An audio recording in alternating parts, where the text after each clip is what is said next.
Welcome to episode 89 of the Forward for 50 podcast, where we interview people over 50 who are pursuing new direction for their lives. It's an opportunity for men and women to tell their stories, their way, in their own words. I'm Greg Gerber, the founder of Forward from 50, and your host for today's show. This week, I'm interviewing a woman from Michigan who broached a very difficult topic in her first book that she released in 2021. It's about a young girl who was sexually assaulted in the 1950s by a person she trusted. Jo Thayer wrote Close to the Soul in hopes of building awareness of a very difficult situation facing many families. She hopes granddaughters will read it and discuss the book with their mothers, aunts, and grandmothers. Her book also touches on the role good men play in the lives of women they love and respect. Jo has had men open up to her about their own unwanted sexual encounters when they were underage. The book is a fictional story about something that potentially happened to a friend of hers in high school. As a high school teacher herself, Jo has heard heartbreaking tales from other students and teachers as well. As a result, she started serving as a mentor to help young women to recover from their experiences and to get grounded in life in general. To tell us more about why she wrote the book and what she hopes will happen as a result, please welcome teacher and author Jo Thayer to the show. Thanks for joining me today, Jo. I really appreciate the time. How long have you been a writer? Greg, first of all, thanks for having me here. I'm thrilled to be here. From early age, dabbled with poetry as a young girl and whatnot, but in about 2004, a novel kind of started to brew. I think the seed for that was something that had happened in high school, but it started to brew, and I got up at 3 a.m. and wrote the prologue to this novel, and it tumbled out of me. I had the skeleton within, I would say, 5 weeks. I don't even remember now, but it was quick for a first novel. And then I just worked on it and had some people read it. And so Close to the Soul was published in 2021 when I was the other side of the hill age. I love it. What's the book about? The book is about a young girl who was raped in the 50s by somebody she trusted. And so I wanted to begin the novel there because I wanted women of all ages to have interest in reading it without feeling threatened.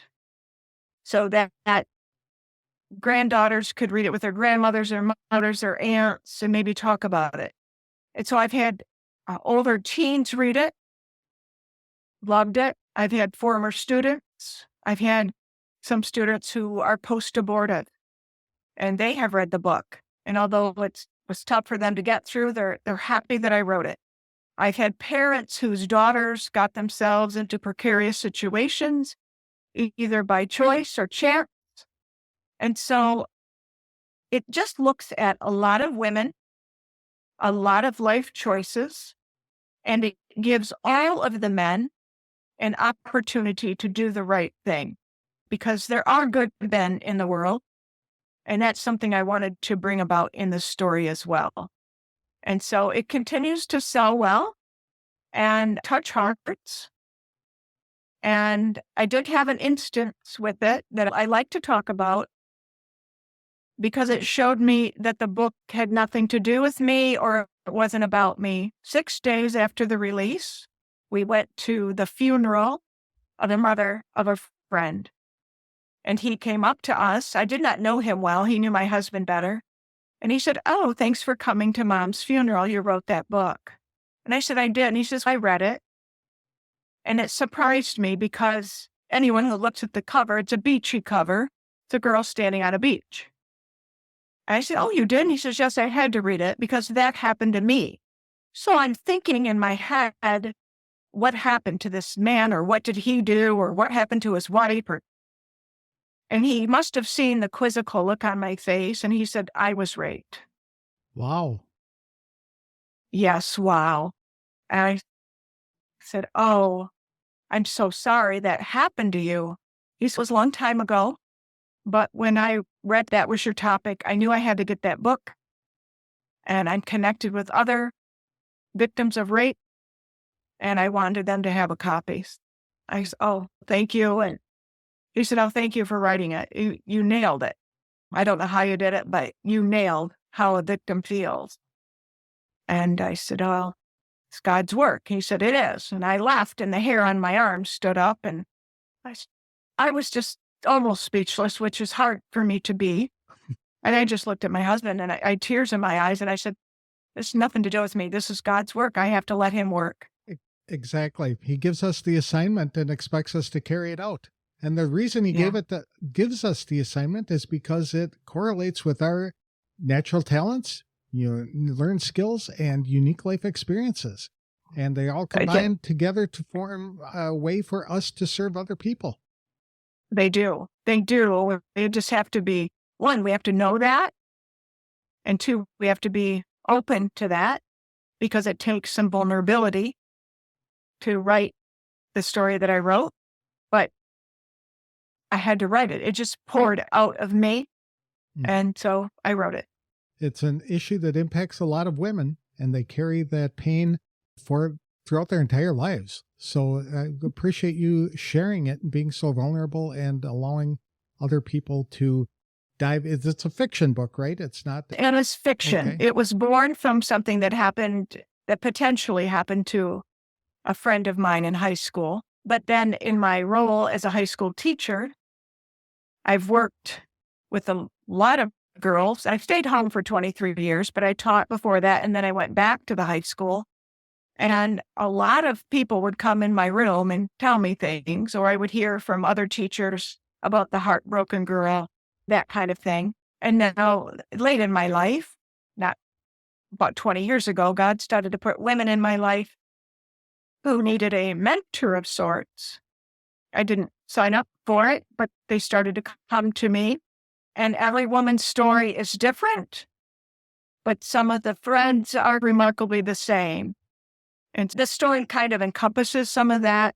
And it's just been a sweet blessing in my life to help people in this way. And I don't know where it's going. I'm writing other stories now, but that's about close to the soul.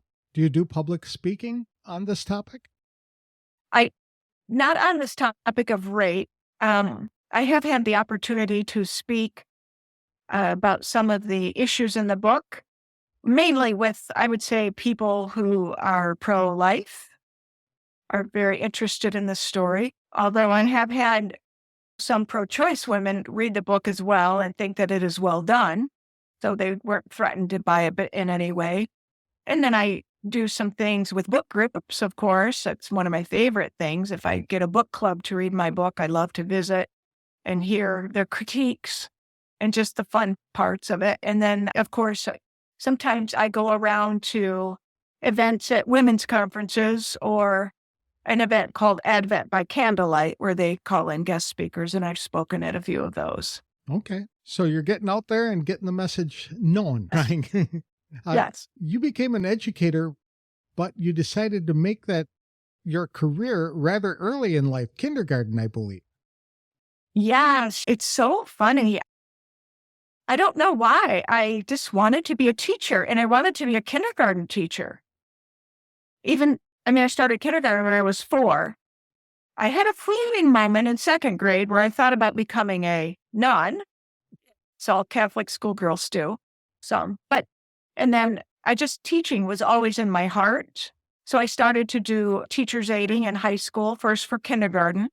And I realized after a couple of semesters of that, I couldn't take all the peanut butter and jelly. And I was very tall, so bending over was hard. So then I moved on to middle school, 7th and 9th grade, to be a teacher's aide.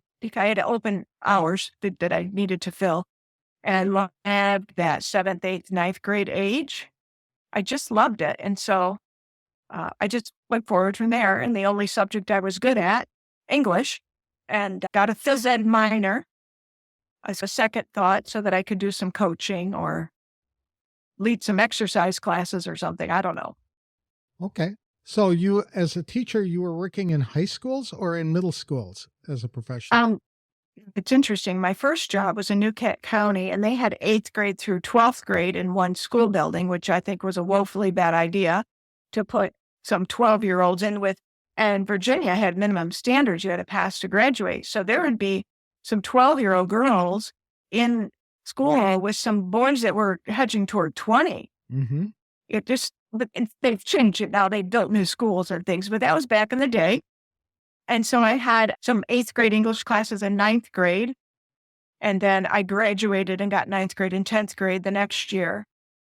And then I became pregnant. And my husband and I made the decision that I would stay home with our daughter because, one, by the time we paid for diapers and formula and childcare and all of that, I was going to make $3 an hour. The school really wanted to keep me at least part-time, but I couldn't do that. It didn't make sense to us, so I just stayed home and did some tutoring and things like that. My husband was not making much. I was making less than much. Now, the thing is, we made that decision, and then shortly after that, my husband got his first raise. Like, okay. And then right before the baby, he got another one.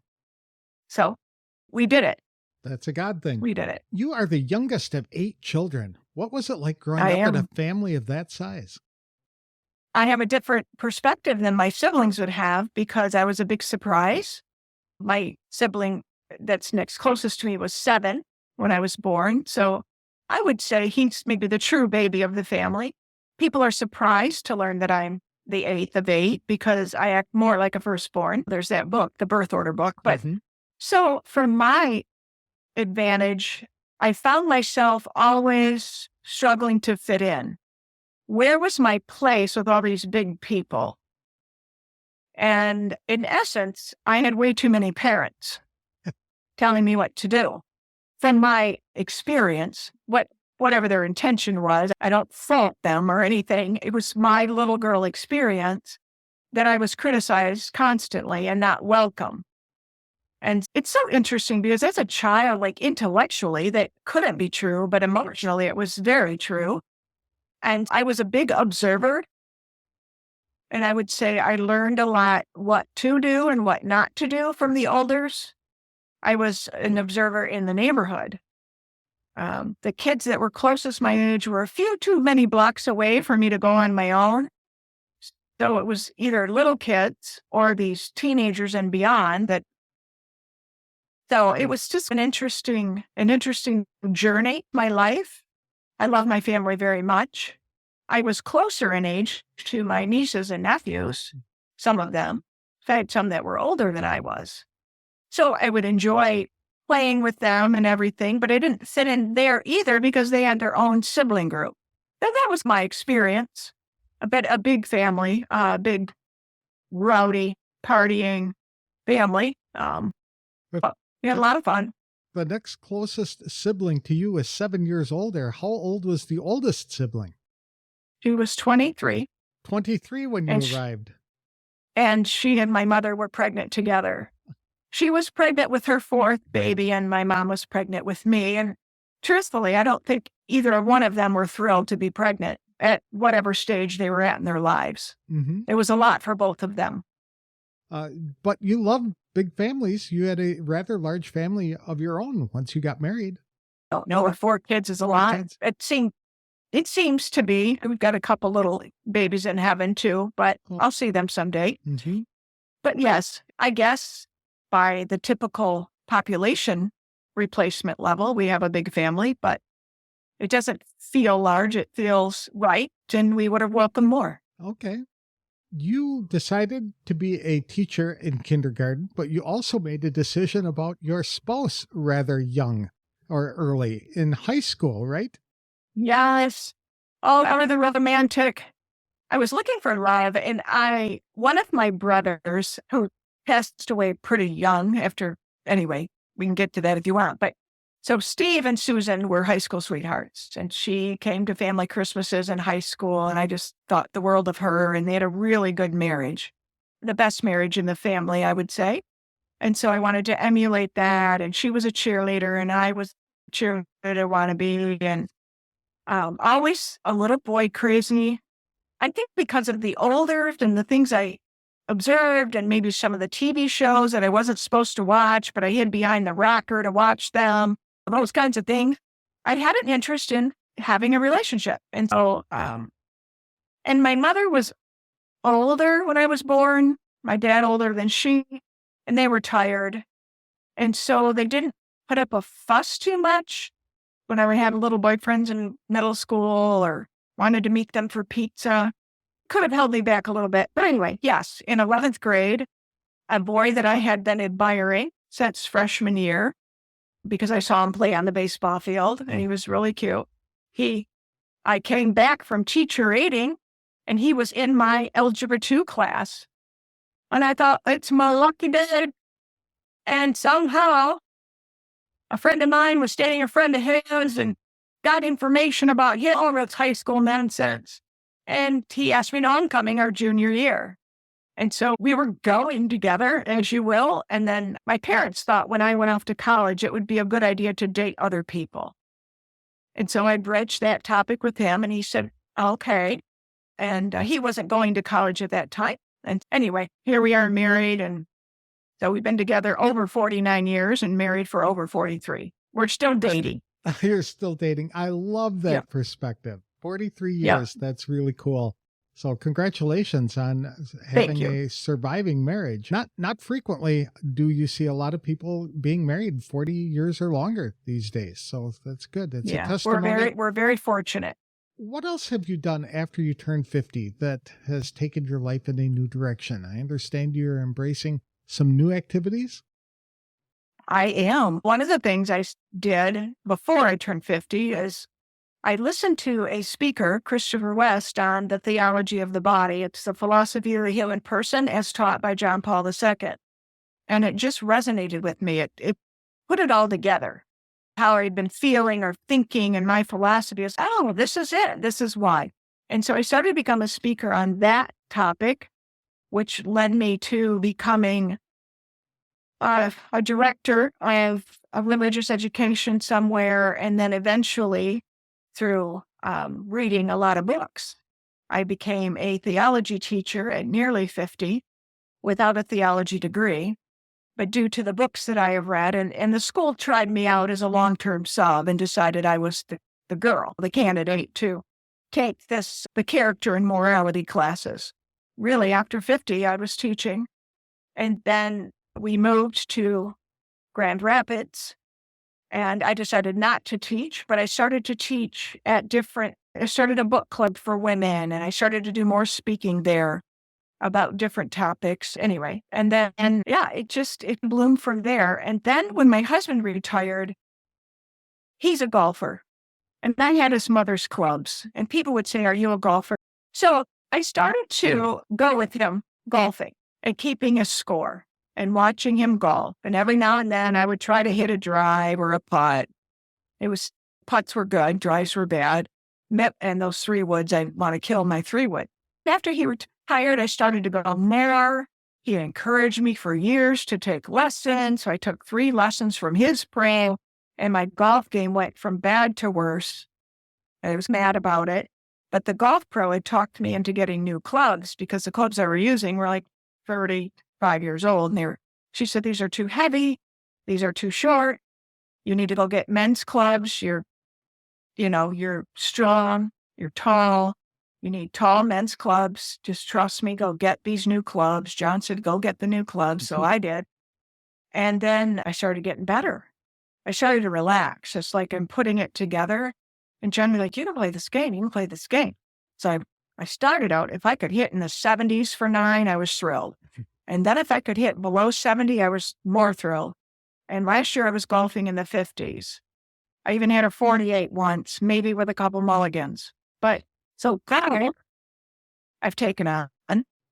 And then pickleball. So I just love to play pickleball. And I'm getting okay. I can hold my own, not with the top dogs. I just avoid them. But it's a fun sport. I love it. We play every day when we're in Florida, just about every day. And that's something that I love to do. And then also later on, as I got toward 50, I started to really address my health issues. So I'm much fitter and much stronger. And I'm still water skiing. I'm 65. Those are some of the things I've done after 50. I water skied before 50, but I'm almost a better skier now than I've ever been. Maybe it's a confidence thing. It could be. I don't know. Yeah. I don't know if I'd have the upper body strength to be able to pull myself or hold myself up as I'm being tugged by a boat over water. Yeah. I'll come to the lake and we can try it out. Deal.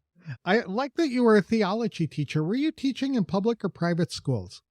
It was A Catholic school. Okay. early in my career. I taught English at a public high school, New Kent County, and coached cheerleading there. And then I stayed home and I had let my teaching certificate lapse.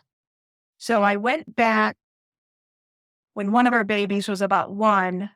My husband has a health condition. He didn't know maybe if it would be crippling and he wouldn't be able to work. So he says, I think you should go back and get credits to get your teaching certificate where you need it to get a job. When I went back, I needed 18 credits and I could get a master's for 30. So just 12 more credits. So I said, hey, are we in this for the long haul? And in between, I was nursing babies and then homeschooling the kids and then having another baby and taking time off. So it took me a while. I was on the vacation plan and I had a great mentor at Michigan State University. She had 4 children and was an at-home mom and went back later and got her degree. So she was very sympathetic and empathetic to my situation. So she really went to bat for me to take this long course road. So it took me 6.5 years. I took 1 course a semester and I got my master's in that mix. When I went back to substitute teaching, my husband was injured and I needed to go back to make up a little bit of the disability income. And I found I didn't love the public schools like I used to. I didn't feel there was the support for the teachers. And anyway, the climate had changed. And I started to substitute in private schools, Christian schools, some Catholic schools, and got offered 3 jobs in 1 week, which surprised me. And I literally accepted one and then emailed the principal of another. And he said, hi, don't sign anything. I think we have an opening here and I really want you. I went into interview and he said, please consider full-time here at Lansing Catholic High School. And so I prayed about it and it just felt right. Mm-hmm. So our youngest child went into high school and I followed him right in the door and taught all of his classmates. And I was there about 6 years and had a blast. It was super fun. Did you ever teach one of your own children? Yeah, I taught our youngest. Okay. So he would call me Mrs. Thayer and his friends would call me Mom.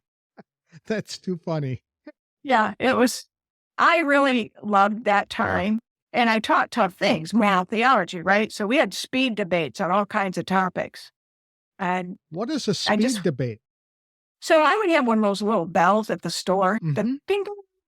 And so I would set the chairs pro and con against each other and tell the students to take a seat. And I would give them a topic. And I always have the con side be able to go first. So I would set a timer. And I don't even know what I set a timer on. I don't know if I had a cell phone then, maybe. I would set a timer and I would give them 1 minute and then I would stop, ring the bell, and then the other side would go, and then the other side would get however many. And so they would just argue basically about the topics. And they would get so exasperated with each other. And I always tell them, hey, at the end of the day, you're classmates and friends. You're in this together. And sometimes people got the con of something they wanted to be the pro of. So they had to argue both sides. But it was a great object lesson. And we got to cover a lot of ground and a lot of topics. I love that you had the kids arguing both sides on occasion, because that way they learn what the arguments are and they have to understand both sides. Something that's missing in society today is people are so siloed into their own thinking and their own issues, and they're closed off to even considering what other people think. And that's where a lot of the problems are coming. So you were doing this years ago. I love that. Yes. Oh, thanks. Part of it means the reason we can't have discourse. I heard a good priest friend, Father Robert Sirico, he's the founder and president of Acton Institute, a think tank for entrepreneurial freedom and religious liberty. And he said the reason we cannot have debate, a real debate, is because we no longer speak the same vocabulary. Words have been convoluted to mean something they are not. And so there is no a way to proper discourse and have an actual debate anymore where both sides can respect and even appreciate the other side's argument. A lot of the times it's just emotional and buzzwords and name calling. And so I could see that happening in society.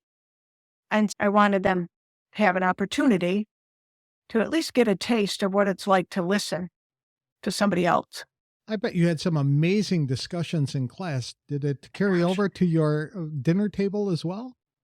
Often. We were a talking family. My husband was the ringleader of what was happening in the world, sports. If we ran into a vocabulary word, they'd have to run get the dictionary kind of thing, or the encyclopedia to look something up. And so we tried to make it a learning dinner table. Mm-hmm. Would you do that today with your grandchildren? No, they're not my children. I'm very much a supporter of parental rights and not usurping those.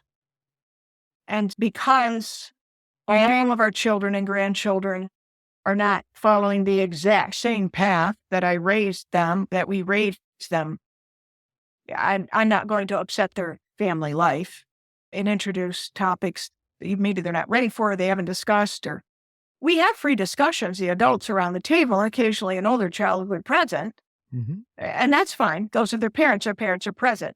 But no, I try to really just let the parents do their job. I did my job, and now it's their opportunity. I will speak for my own beliefs or my own, of course. They're going to know who grandma is. But I try very hard not to act in contrary, or what might be perceived as contrary, or what I feel might be contrary. We try to stay true to ourselves and our own beliefs. But like I said, let the parents do their job. I like that as well. It's split apart a lot of families, those kinds of issues where mom and dad just don't know when to butt out. And it sounds like you guys have set the boundary that we are not going to cross into your family. And I think that's just a healthy relationship. It'd be neat if a lot more older or seasoned citizens would embrace that kind of concept as well when talking to their siblings and their children and grandchildren. It's working for us. We love our family dearly. We're a fairly close bunch. We enjoy a lot of the same things.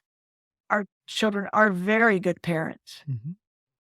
Some go to church, some don't. That's not on me. It takes a lot of pressure off my husband and I not to get overly involved. We do have friends that are so involved that in our world, overstepping or doing too much or enabling or crippling, I'm not sure. We're not judging because we don't know the inner workings, but this relaxed parenting style, as much as it can be relaxed with 19 people and counting, we just love them and enjoy them a lot. So how many grandchildren do you have? We have 9 so far. 9 so far. That's great. Yes. What are the ages or the age range? The oldest is 10. And then we have a bunch of them, 7 and under. We had 6 grandsons in something like 3 years, because the girls kept getting pregnant and then pregnant again. So we have 7 grandsons and 2 granddaughters. Oh, that's fun. Yeah, they're very sweet. Do they all live near you? They do. We did not raise them here in Grand Rapids. We raised them more toward Lansing area, Michigan State University, Go Green. But they one daughter stayed after college. She swam at Grand Valley State University and stayed. Another daughter went to Texas, but then moved back and got a job in Grand Rapids. We moved because of my husband's job in Grand Rapids. And then our youngest moved with us because we sold the house out from under him. And then our son from Chicago moved back with his family in 2017. And they're all, you can get from house to house. The furthest away is about 20, 25 minutes. Wow. That is also unusual in today's society. Yes. It's great because they have each other. We can go to Florida and live our best life. They can visit if they wish and get a free vacation, but they can help each other out also and depend on each other, which is something else we really try to instill because we're going to die. Reality is we're not going to be here. So we've never been the rescuer grandparents. We babysit in a pinch or for a special occasion. We made that clear from the beginning. We had to hire our sitters. Grandparents did not babysit for us. I was home for 23 years and did a lot of work. And we want to be grandparents, not parents. That's a good point. So our kids are very respectful of that. And I think they appreciate it. And hopefully they see us living our best lives, also being generous to the family when we are home, that they maybe want that for themselves because it's sweet. My first vocation is wife. And especially now, John is going to come first, if at all possible, and we consult each other. So-and-so wants us to babysit. Do you want to do it? If you don't want to do it, I'm not doing it because we're all in together now. And it's really a sweet and beautiful time for us. It's also nice for you to be a grandma because they have a different relationship with their children when they're not having to do the parenting. So I feel sorry for these grandparents who are literally raising their grandchildren. Yes. Because of failures of their own children or the grandkids' parents. Yeah, I have a heart for that. We have know some people who, or even when I was teaching, I would see the grandparents bring in their teenager student to school and because they were raising them. And I have a heart for those grandparents. We would do that if need be. Who wouldn't really, to be honest? It's still something that you feel compelled to do. Have you always lived in Michigan or did you live in other parts of the country as well? We mostly lived in Michigan. Okay. When my husband graduated from college, I graduated in 1981, and then he went full-time, round-the-clock, stuffing his schedule to get done in two more years. In 1983, there were no jobs in Michigan. The auto industry had tanked. They weren't hiring teachers. And so a couple of friends of mine from high school or college in 1982 got jobs right away in Virginia. And they were like, they're still hiring here. So we went to Virginia. He applied for one job, and then I applied in the school district surrounding that area and got hired. And then we moved, and then he found a job in November. So we lived in Virginia for 3 years, maybe. Mm-hmm. Had our first baby there, and then we decided to move back to Michigan in 1986. So we've been in Michigan, Detroit, Lansing area, Grand Rapids. What prompted you to just kept moving west. What prompted you to come back to Michigan? Family. Okay. When I was in Virginia, my dad became ill and died from cancer. And that was really hard. And mainly that, moving back to be near family. And so we took the job we could get in Detroit. So our family was still an hour and a half, 2 hours away. We saw them more regularly. And then my mother became ill when I was pregnant with my third child with cancer and was not given long to live. And so that's when we made the move to Lansing to be closer to my hometown of Grand Ledge so I could see my mother because I hadn't seen my dad. You mentioned that mentoring is something that you are doing now more than you ever have. What kinds of things are you mentoring people about and at what ages? I've had young students message me. So that's been a sweet little thing. Mrs. Thayer, I could really talk to somebody. I can't talk to my mom about this. So I have those relationships. And then it's younger moms. I think when I started, I needed to do something to elevate my mind and use my gifts a little bit better than I'd been a mom a long time. And so I started a book study in my home, a Bible book study, and women from the parish would come and sit around my dining room table. And because I had some theology background, so they started to ask questions about things. And then I would get, one of the moms was widowed suddenly. So I took her under my wing and became maybe a listening board for her. My husband would help her with home projects, or our son would help be a mother's helper to her boys. And just from there, they looked to me as somebody who had older kids, like that next level. Like I could pick her brain, what's coming down my path. Or now I've got a 9-year-old or a 12-year-old rolling their eyes at me and stomping around the house. And I was not a perfect mother. I had a lot of flaws. I've worked really hard on those, and then I moved to Grand Rapids and I was even older still. And just befriending I don't know. God just puts people in my life.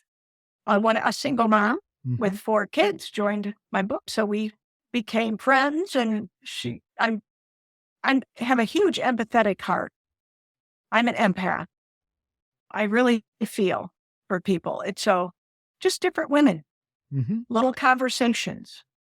And then they're calling me about something else, or maybe they had something I wanted. There was a woman that knew a lot about naturopathy. I was looking into that for myself. And so I would pick her brain, and she would pick my brain about kids. And it's those situations. And now I am a better guardian of my time and God's time. And so I know how much time I have. And so now, every now and then, I'll get a one and done kind of person who needs just a little something, a shot in the arm, or a little bit of advice. Or like one of the things I did before John retired both of us, we went to a psychotherapist to try to correct that communication flaw that every couple has. Or it was uncovered that I had some trauma from my young life. So she was made me work through that, helped me work through that. And so I could be free of that. Sometimes you have these things that you don't even know that you have. Right. But so now that I'm free from that, I'm able to see myself different and my place in helping other people.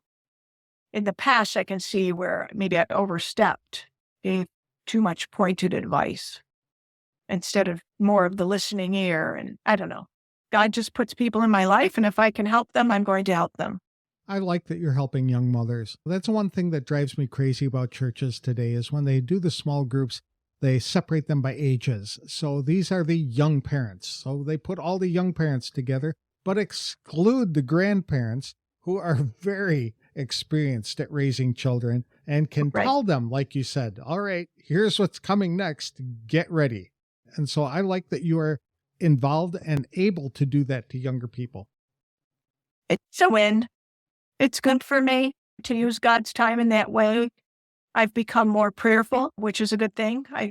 I've learned how to, I think Christians can get busy about doing and not about being. Correct.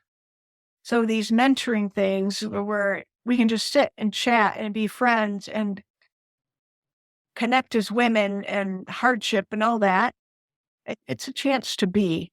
So we had 3 daughters that we raised, and each one of them had a separate mentor who was an older woman.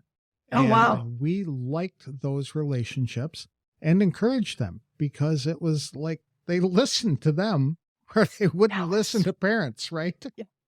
So they were getting the exact same messages from sources or people that we trusted, and they were able to really speak truth into their lives. Neat that you're still able to do that with other people as well. I would agree. That was a big bonus of homeschooling, is we were with fairly like-minded people. And so they got to see other families live their mission and see how it connected to ours, how it was different. And none of my children are homeschooling their kids, but I think some of this, I don't know. So I think they're very happy with their school choices. And their kids are doing well. So I support them in that. Sounds like faith is very important to your life. Yes. Yes. Has it always been, Yeah. or is it becoming even more important as you get older? It's becoming richer and more clear, I would say. So my mother was very sickly. And so when she got pregnant with me, she was not really looking forward to that. She had 4 boys in a row. And she just said, oh, please, God, make her a girl. And when I was born, she was going to name me Carolyn after one of her older sisters, but she almost died. And she looked at my dad. This is the story that I've been told. She looked at my dad in the hospital and said, Ward, we have to give her a better name. I might not live to see this one grow up. And so she named me Mary Jo after the Blessed Virgin and Joseph. And so she consecrated me then. And so I believe that the Blessed Mother, so I had 2 mothers growing up. I had my mother and the Blessed Mother. So I was always a believer. I don't think I ever questioned God's existence. I might have said, does God exist for half a second? Mm-hmm. But then my conscience would click in, and of course he does. And so in some ways, I had it pretty easy to remain a believer and a strong believer.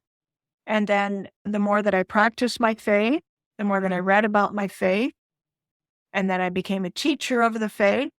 Being a teacher is the best way to be a student of your own philosophy. And it's getting more important, and it's getting more important to my husband too. As he says about retirement, I have more space in my brain now for things. And we've enjoyed a sweetness about that. We're not on the same page. We're two different people. But one of the things we did, we went recently to Europe, and we took all the names of the family members, and we found a church that we felt correlated either with their name or their virtues or their personalities. And we found a church in Europe and went individually to the churches and knelt and prayed for each member of our family. And that was really a beautiful thing that we did together. It was very edifying for us. And prayers are always efficacious for somebody, even if not for the person that you intended them. I love that. That's a really cool thing to do for your family. And who knows what kind of impact it had on them. Who knows? Exactly. Did you say you're writing new books as well? I have a second book written about the older brother of Carolyn Fandel. So you see what I did? I named my main character Carolyn because that was supposed to be my name. Okay. So the older brother, Sylvester Fandel, had heard rumors about a rape 1 year before his sister was raped. But he never said anything to anybody because it was just a rumor. He didn't want to ruin anyone's reputation. He was 17, and what was he going to do about it? And then his sister was raped. And so he feels guilty about that.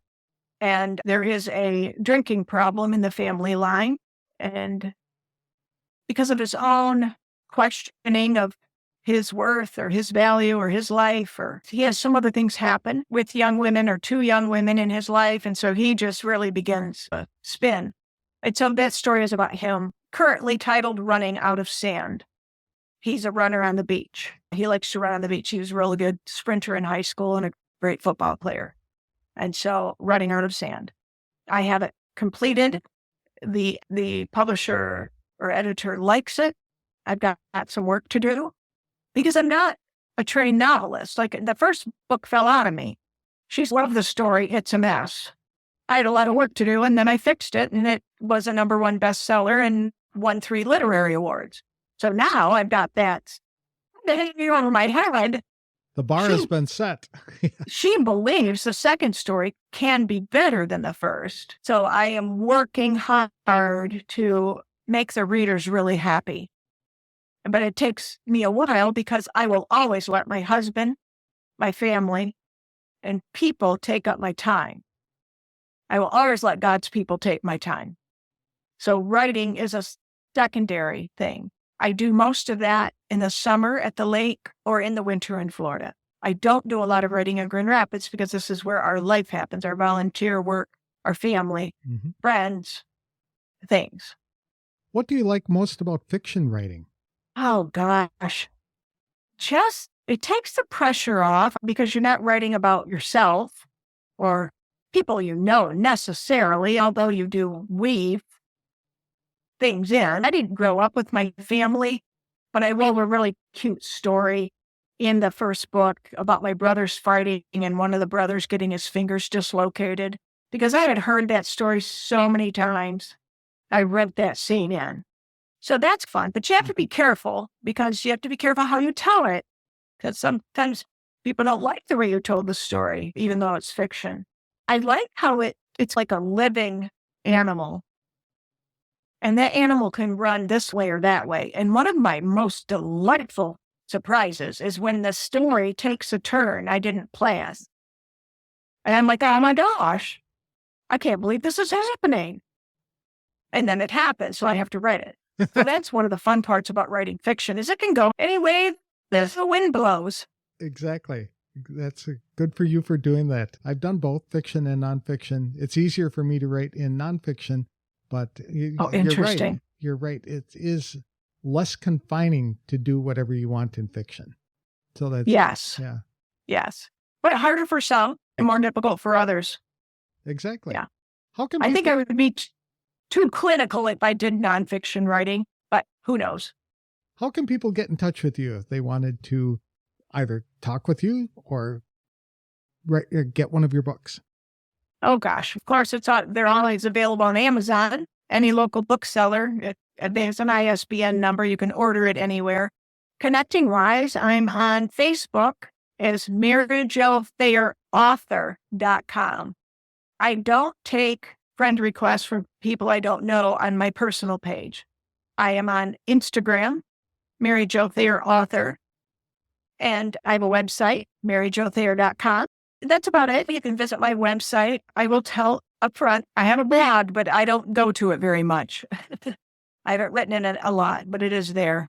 Thank you very much, Mary Jo. I really appreciate the time. Sounds like you're doing some remarkable things now that you're over 50 and your mind is clear or decluttered of all the things that you were involved in earlier in your life. So it is. And I just want to encourage people, like I took charge of my health. You're worth that. And it's instead of looking at it like, oh, I've got so far to go, or it's so much work, or no, I deserve that. I deserve to be my best self. I can be more to my family, to my husband, if I'm in better health. And I am loved. I'm a beloved daughter of God the Father. He loves me. I know He loves me now, even with all of my faults. And so He wants me to live my best life. And so I want to encourage people that if there's a health issue you can tackle, I started to see a naturopath, and I had some health issues, and I went really out of the box with them to different. Anyway, it's too long of a story. It's another plus 50 podcast. The point is, I just want to encourage people to get their health in order and to know that you can try. And if you think you have a story to write, just get it on paper. There's an editor to fix every story. That is an excellent point. We all have stories to tell, and we really need to be sharing our stories and passing them on, especially to the younger generations.